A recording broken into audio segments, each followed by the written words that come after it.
Welcome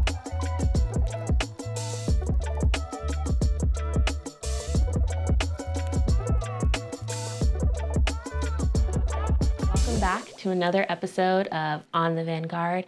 As usual, I'm your host, Dr. Anika Harriet, and today I am joined by... Hi, I'm Marie Skuris. I use they, them pronouns. Marie's here joining us today. We're going to be talking about reproductive health in our communities. Marie, can you tell me a little bit about yourself? So this is your first time on the Vanguard. Super excited to have you here, but our audience may not know very much about you. Can you tell me a little about yourself? Definitely. Yeah, so I'm non-binary. I am half Chinese and half Greek, so, mixed. And I'm bisexual. I have a dog named Effie, and she is the light of my life. Love that for you. Love that for you. So, yeah, today we're going to be talking about reproductive health. It's a very, some would call it a hot topic right now because of all of the various legislation that's going on. But really here at VanguardSTEM, I see part of our mission, especially with On the Vanguard, to inform and mobilize our community, to empower them to be able to advocate for themselves in whatever capacity that might be. And I think that reproductive health is a place that not only our communities have historically had as like a large issue amongst us, but also right now is a place where folks need to be able to advocate for themselves and maybe be more informed to advocate for one another.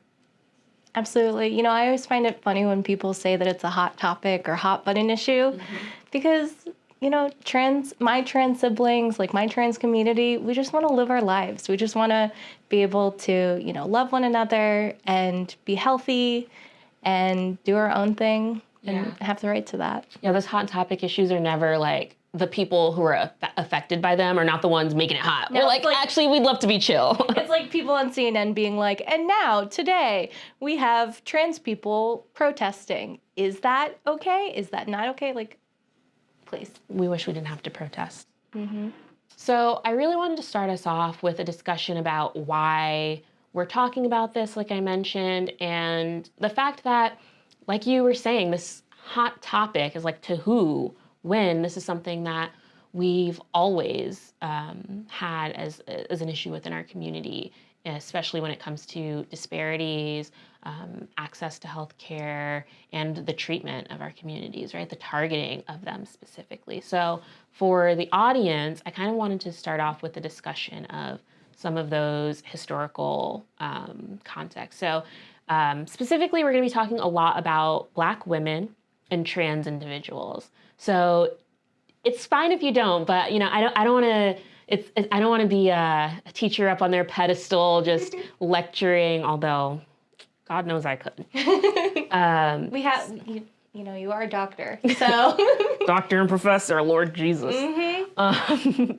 So I was going to start off with a little bit about the history of reproductive health for Black women. Is there anything that you know about that? I've got the facts and history, but... So I distinctly remember when I learned about the disparity in Black women giving birth is when an article came out about Serena Williams. She is an icon, best in her field, incredible woman, and sports player. I don't know anything about sports though, so sports player. I don't even athlete. Thank you. And she came out telling people that when she had a kid, she was telling her doctor, supposedly the best in the country, whatever, that she was having issues with blood clotting after she'd given birth. And she had consistently told them, I need this specific test to be run. And they were like, oh, no, you don't need that. You're fine. Like, we'll do this test instead. And it really wasn't until she kept advocating for herself while she was, after giving birth, that they actually did the test, and she saved her own life. Yeah, that's definitely, I think, maybe a more modern manifestation of what I was kind of getting at. So I was asking if you knew anything about like the history as it relates. Yeah. So I wanted to start there and name a few people and something that I think is a really important part of this show in conversation with women and non-binary people of color in STEM is the fact that we've talked about this on other episodes, on one that was the last one I recorded, which is this idea, to your point, we kind of know what's going on. It's just everyone else who maybe needs to listen to us. They need to get on our level. Truly, truly. So I wanted to start off with maybe we talked about how our communities have been targeted, and there's a long history of that. And so I wanted to start off with a discussion on the father of gynecology, as they call him, J. Marion Sims. And that might be a familiar name to some, maybe not to others. I think this person is maybe most well known in medical communities for inventing the speculum and the catheter, which is real interesting because those are like the two worst things ever. They look like medieval torture instruments. And that's exactly what this guy was all about, right? So James Marion Sims was experimenting on enslaved Black women in order to publish, and he was considered to be a very prolific publisher. But I don't want to say any more accolades about this man, if you could even call them that, based on the torture that he was inflicting upon these women who are often not even sedated. I wanted to talk about the fact that this is someone who is seen as the father of gynecology. Only recently did they begin to really hold his legacy accountable for the things that he had done. But in my research, I found that he was described as a lackluster student. And then pretty immediately after completing medical school, which by the way was like not very long back then, was not doing that 7 to 10 year track that those students are on these days. But yeah, he was described as a lackluster student, and very shortly after that, he moved to Montgomery, Alabama. I'm a girly who was born in Alabama, so I know a lot about the racial disparities and racism that existed, that still exist in those communities now. Let alone in the 19th century when James Marion was practicing. And so I found it interesting, the text that I was reading did not link these things, but the years that he was experimenting on these enslaved Black women were the years that he describes as the most memorable of his career. Jeez. So a psychopath. I mean, you said it, not me. But I wanted to highlight sort of what we do at Vanguard STEM, which is, yes, these are the folks who maybe exist and have been forefronted as pioneers within science, but I don't think very many people know that the first cesarean section, C-section, ever successfully recorded was performed by a woman. I did not know that. Yes, so this was years before James Marion. He was not even anywhere near medical school when this first recorded, right? And so this was a white woman who was posing as a male physician, performed the first successful cesarean section. I love that. How Shakespearean. Right, isn't it? But more importantly, what we do here at VS is to highlight the Black and Indigenous scholars who forefront this work. So something that I recently learned that I didn't know before was that European travelers visiting Africa in the 19th century, so mid to late 1800s, were recording specifically that the indigenous folks in Uganda were performing successful C-sections at that time, right? So this is a community that folks were visiting that had already established these practices as their standard of care for their birthing mothers. And I think that that's really interesting. And I really wish that there was more like prominent information around that, right? Like how many folks know anything about that?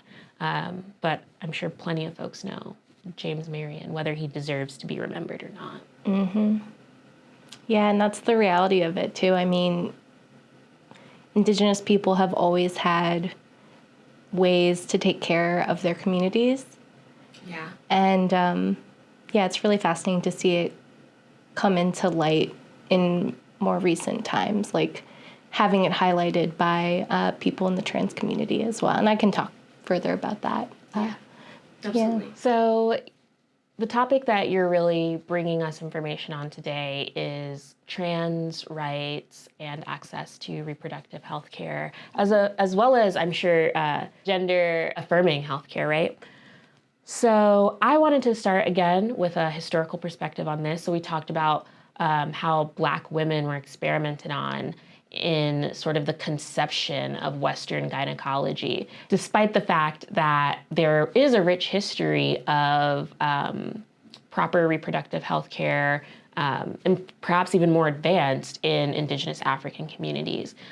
So in more recent history, that I think really reflects sort of the current state of things. We also talk about Magnus Hirschfeld.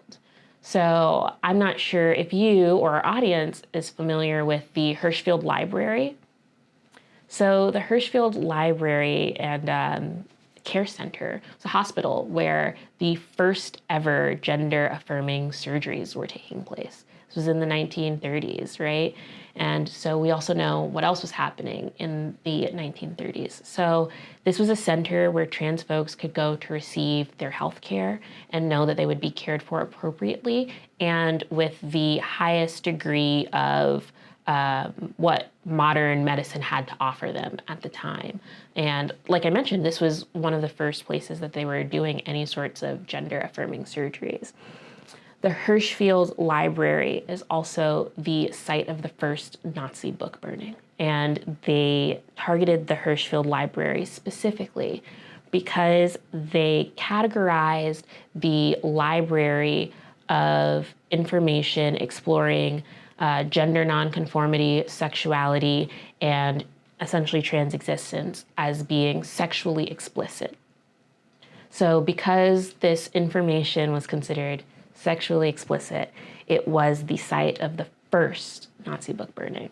It's really fascinating you say that, considering that kind of logic is so systemic to today's issues with trans rights. I mean, you really could pull that kind of page out of the current, rhetoric that conservatives and right-wing folks are using. So I wouldn't be surprised if we could just go and find a headline from the last 2 or 3 months of that exact thing. Of course, book burnings are not like front page MSNBC, CNN right now, but we know that they happen. They happen in these small insular communities. But what is in those headlines is this exact same rhetoric and language of certain content simply commenting on folks' existence, affirming their lived experiences, is being seen as sexually explicit, and particularly targeting children. Yep. And that access is being removed much in the same ways, right? Like they're saying this is sexually explicit material and taking that out of school libraries. Along with, of course, text about the experiences of folks of various different ethnic and racial backgrounds as well, right? So I think that the point to be made here in this sort of historical context is that, again, these communities know what they need. They have a history of providing those needs within their communities. And they also have a history of being exploited and targeted for those things specifically. And I just want to add, it's a proof of a tenet of white supremacy to other our communities in that way. Exactly. And separate us. Exactly, that separation, that isolation. So we talked a little bit about the history of these issues, and you even mentioned a recent article that you were engaging with. So I think that this is a great place to kind of get into what some of those issues are. So do you want to tell me about that article again so we can kind of bring it back into the Absolutely. So previously I brought up the article about Serena Williams, and it really is just a stark reminder that even if you are literally like the top athlete in your field, you are still going to experience those kinds of disparities in a medical system that is not built for us. Yeah, absolutely. That's such a poignant point to bring up. So the United States has the highest maternal mortality rate of any other country with similar wealth, right? So we don't take care of our people who birth here in the United States. But I think oftentimes when that particular point is brought up, it sort of hides the larger issue here, which is that maternal mortality is linked to the cost of birthing and the racial disparities that exist in medicine. So if you look at non-Hispanic white birthing individuals who are of a higher socioeconomic status, their maternal mortality is actually comparable to countries of the same wealth as the United States. So they're doing just as fine as everyone else in the world. But when you look at those numbers, when it comes to folks who are poor or Black, or God forbid, both, that is what drags the United States maternal mortality rate up. And when you think about that, it's even more jarring when you consider, we don't use this word here on Vanguard STEM. We use the words underrepresented, under-resourced, folks who have been pushed to the margins, marginalized. We don't like to use the word minorities.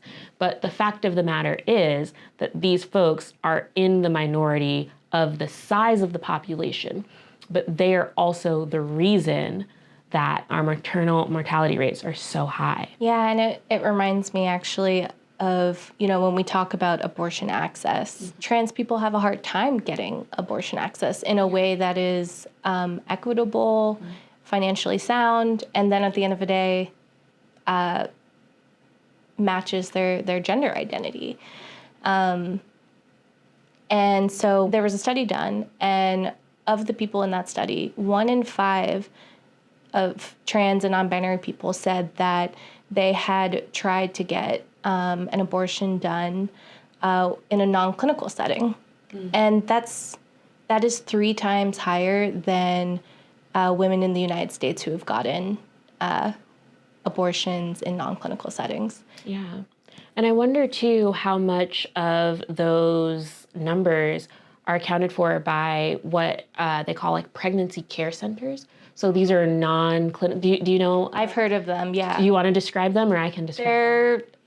Actually, it's fascinating because I was in Kansas, driving my sister to one of the schools there, and we saw a pregnancy center, and I learned that they specifically call them pregnancy centers to trap people who are in dire situations where they want an abortion or they need access to an abortion, and they go in, and these people basically try and brainwash them to keep the fetus. Yeah. And it's terrifying. It's medieval. Yeah. So for our audience who may not know what that is, a pregnancy center is a center that, as you mentioned, you would think to be synonymous with sort of a Planned Parenthood, for example. And the goal of these centers is to actually push very biased information onto individuals who are pregnant and to convince them to keep the baby, essentially, to divert them from options for, honestly, clinical healthcare in general, but specifically access to abortion. And these are legal, and they exist very often in the Midwest, but all over the United States. And like you said, they have the goal of essentially brainwashing these folks. And I think that one of the other underlying aspects of this is that these centers often do not provide the things that these birthing individuals or their children need, right? So they're not then providing actual access to healthcare for these mothers, or better outcomes for children, or resources to the children who will come if they are successful in their goal. We talked a little bit about this sort of access, and usually we do start off the show with a question. But I feel like this is a little bit of a heavy topic to sort of have a question. So I wondered if there was something about your experience in any of these topics specifically that you wanted to share, especially as a non-binary individual. Definitely, yeah. So I always get nervous going to the doctor's office. Like, it is not a fun time for me. And so I guess to set the scene, so you walk in, you sign in, and oftentimes you have to sign in with your legal name. I do use my legal name, Marie, but oftentimes trans people have to deal with seeing their dead name.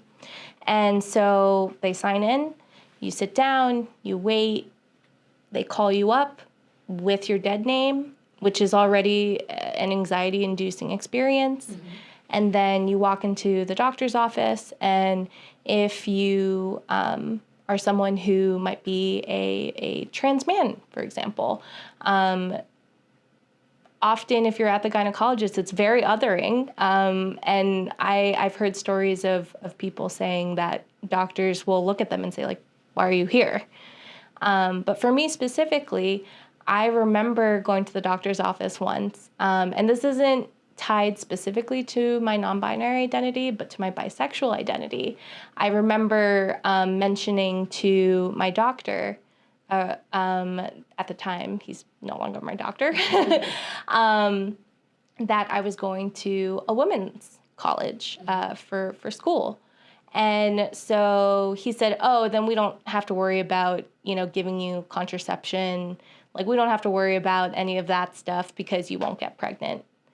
And I was like, I told you I'm bisexual. Like, what a narrowing response to a patient that is looking for, contraception and for the right to their reproductive health. Yeah. And honestly, a lot of the times people get my pronouns wrong. Mm-hmm. I put them in my, online profile, but oftentimes those people don't check it. Yeah. So along these lines of access to healthcare, reproductive health, the conversation that we've been having so far, are there any affirming experiences that you've had?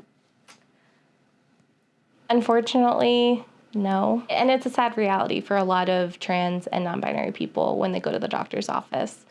I will say there is one community-led organization in New York mm-hmm. that I've had.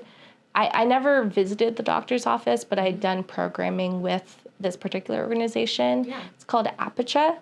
APACHA? Okay. Mm-hmm. It stands for Asian American Pacific Islander Community Health Association. Yeah.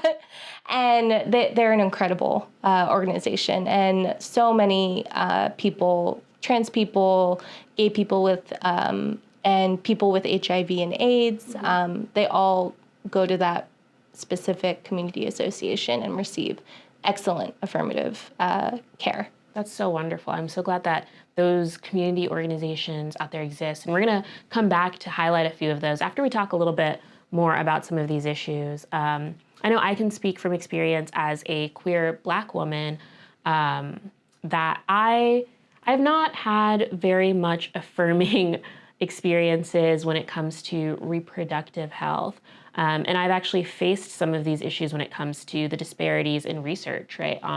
This is another thing that we talk about, is not only the disparity in outcomes for trans folks and for birthing individuals, but the disparity in even the research, which is a really big through line. It has seemed to be throughout all of the VanguardSTEM episodes that we've done so far. And for me, that manifested specifically at the age of, I want to say 14. I was diagnosed with a rare blood clotting disorder and told at that time what I might be able to anticipate based on the diagnosis. So at this time, they actually had not carried out any studies in women for this disease at all. I asked, this was my first time, I've told this story on other podcasts, but this was my first time ever asking a doctor for a research paper. And I was taking like a biochemistry class for the first time at that time in my high school, learning to read research papers. And the paper that my doctor, who was a white male, gave me was a study done on men ages 25 to 41 with this blood disorder. And I was like, has nothing to do with you. right. And so, they were telling me that I would have a difficult time with my experience menstruating, and that they were like, it'll probably be bad. It might get better, which is not information that is valuable, to me. And they said the same thing about if I ever wanted to have children. They were like, we don't know what that's going to be like. We can't tell you. Seems like it should probably be rough given the situation, but who knows? And so that was an instance where there wasn't even anything that those folks could truly do to affirm me, because further up the pipeline, the work hadn't been done yet for folks who look like me. But as far as an affirming experience, I do remember the first time I went to the doctor's office, and rather than, what's the question they ask you? Like, are you sexually active? Is there a chance you could be pregnant? Are you sexually active? Do you use contraception? Is there a chance that you could be pregnant? And the series of questions is definitely making a lot of assumptions. And so I remember the first time that I went to the doctor and those assumptions weren't made. She actually just asked me ahead of time, like, what are the sex of your partners if you're sexually active, then to inform the things that she wanted to know about me. And as, a queer Black woman, I think I was honestly just surprised that I didn't have to explain myself first. Yeah. So those are a little bit about our experiences, but of course we want to talk about the experiences of other individuals. And I know that you came with a lot to share specifically about trans access to healthcare and some of the legislation that has been proposed and passed in the last year or two. So do you want to comment on some of that? Yeah, so I think the main headline as of right now is puberty blockers for kids. There's a lot of legislation. So what are puberty blockers? Yeah, so puberty blockers are a lot of the times, and often for non-trans people and non-binary people. Cisgendered folks? Yes. Yeah. I forgot about them. I forgot about that word. So a lot of the times people use it for like any number of conditions, but specifically for the trans experience, sometimes there are kids that realize like, hey, I don't know if my gender identity matches with what I look like right now. Yeah, their biological sex. Yeah. Mm-hmm, exactly. And so I need to take a breather. I need to sort out, who I am. And so they'll oftentimes with their parents' permission, they'll take these blockers. Yeah. And all it does is extend the time before puberty hits. And once you are off them, then puberty hits.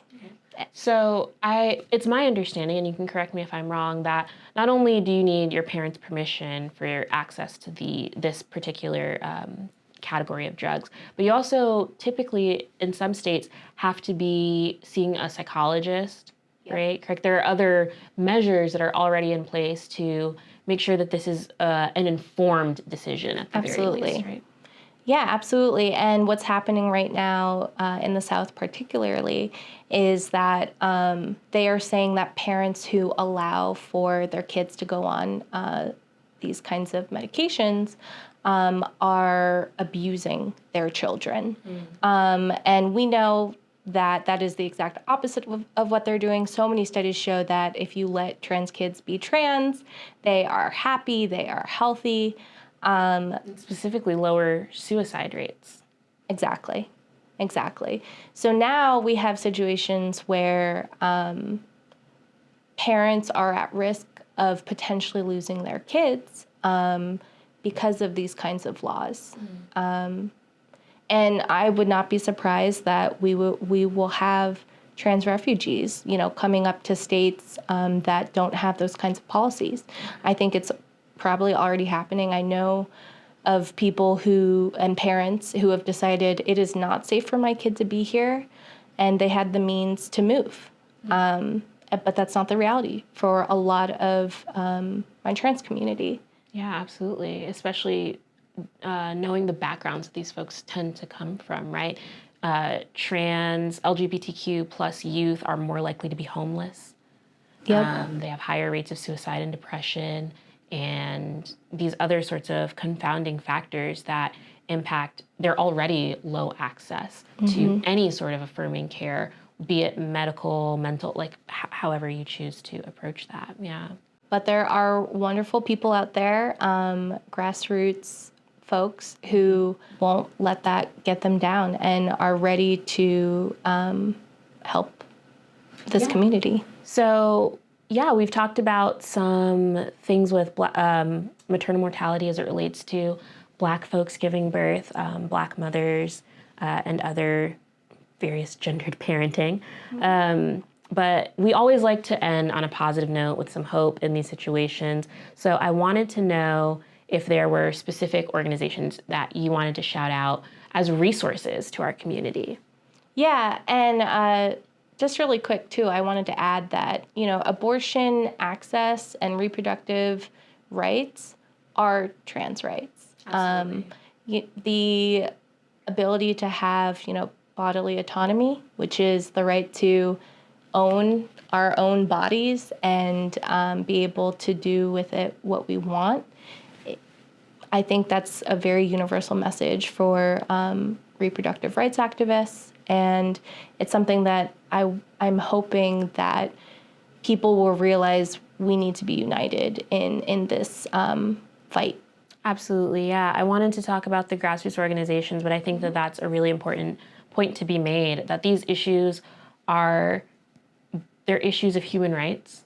And they're also a lot more complex because we as humans are complex individuals. And I think that oftentimes when it comes to legislation specifically, legislators tend to assign a particular value, morality, or intention upon things like access to abortion. And I know for myself specifically, I spoke on the fact that I was told these things, that like birthing might be difficult for me growing up.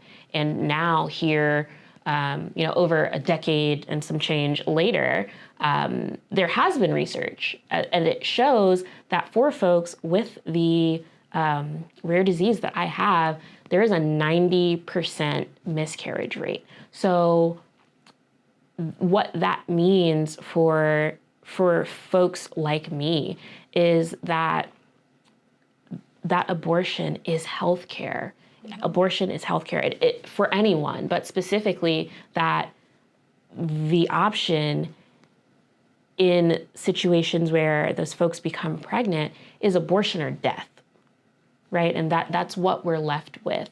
And that shapes essentially the rest of our lives, right? Where we live will be determined on whether or not we have access to that healthcare, which then determines so much what opportunities you have, what you're able to contribute, how you're able to interact with your loved ones and family, and so on and so forth. There's so many axes of our identity that are impacted by our access to healthcare in general, let alone affirming healthcare. Absolutely. And it's wild because of, 2023 is not over. Absolutely. And there have been over 500 proposed bills across the country asking to harm trans and non-binary people by, not protecting their gender identities, protecting their access to abortion, and to their ability to have HRT, to have T, which are medications that allow them to keep to the gender identity that they associate with. Yeah.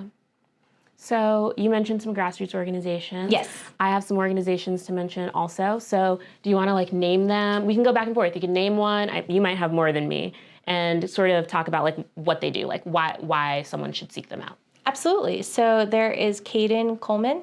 So he is a Black trans man who gave birth. Mm-hmm. And so he has online resources that you can look up, and we'll make sure to include them, down below, wherever you all are watching this. So we're going to start off with online resources. Then I will mention Dr. Cheris Chambers, who is a Black woman.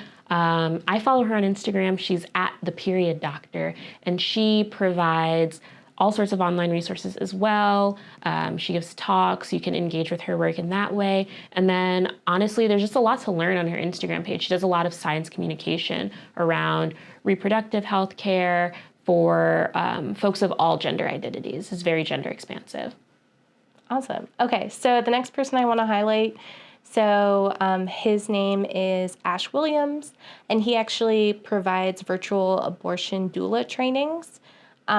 So again, you can reach them online. We'll make sure to include their handles, but they are specifically for BIPOC folks. So, and then I will also add another doula, actually. So their name is Moss the doula. That's what they are on the website. Yeah. And so they host monthly virtual support groups for trans families who are expecting. That's wonderful. Yeah. And it's for free. And so those are your doulas that you've got. Are there any other doulas? There is one more doula, but I'm Go ahead. okay. So this is someone that is near and dear to my heart. Mm-hmm. Like, I love them with all my heart. Their name is Krish Bott, and they are in New York City. They are a trans community medic and a doula. And so they actually are the one that, helped me research names for this particular podcast. They are not on social media, but you can definitely find workshops that they've done online. And I'll make sure to, include anything by them as well. Yeah, of course. All of our resources are always included in the descriptions of our podcasts and video episodes as well. So I've got two, not individuals, but associations. So we've got Black Women Birthing Justice. So this is around all sorts of maternal care for Black women as it relates obviously to reproductive health. But more specifically, on their site, they have a Black doula locator. So you can type in your information and find a Black doula in your city. And then right in line with that is the National Black Doula Association, which is another fantastic resource for birthing individuals looking for someone who reflects their identity in their healthcare. Beautiful. I also want to add for Krish, they were one of the first people on the scene when there was conservative backlash over drag storytelling. And specifically in New York City, there were comments of harm by conservatives that were right-wing people trying to harm those particular storytelling events. And so they were on the front lines, ready to help anyone if medic attention was necessary. So shout out to all the trans doulas out there, the non-binary doulas that are just doing the work for the community. Absolutely. We love them. Did you have any other names to mention? I've got one last one. Okay, so the last one that I have is actually someone that we featured on VanguardSTEM before. So I wanted to list this person so that folks could go engage with her work further. And also, if they were just interested in learning more about Black women doing this work. So I'm going to have to say, I may pronounce this name incorrectly, but this is Dr. Ifeyinwa Asudo. So she is a nursing scientist and lactation consultant and breastfeeding human milk researcher who focuses on reducing infant feeding disparities. So that was another point that I didn't get to today, but it's generally well known that breastfeeding is really great for infants. And it is also true that Black women tend to breastfeed at lower rates.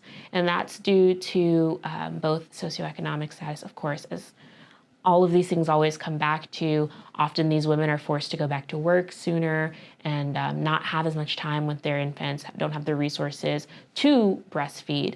In addition to the fact that they don't receive health care in line with teaching, instructing, and maintaining breastfeeding rituals. In fact, doctors are more likely to assume that Black women will not breastfeed their children. And so Dr. Isudo really works at the intersection of that research to challenge those disparities. Yeah. Wow, what a beautiful way to end this podcast. Yeah, so thank you so much for joining us, and we'll see you guys at our next conversation.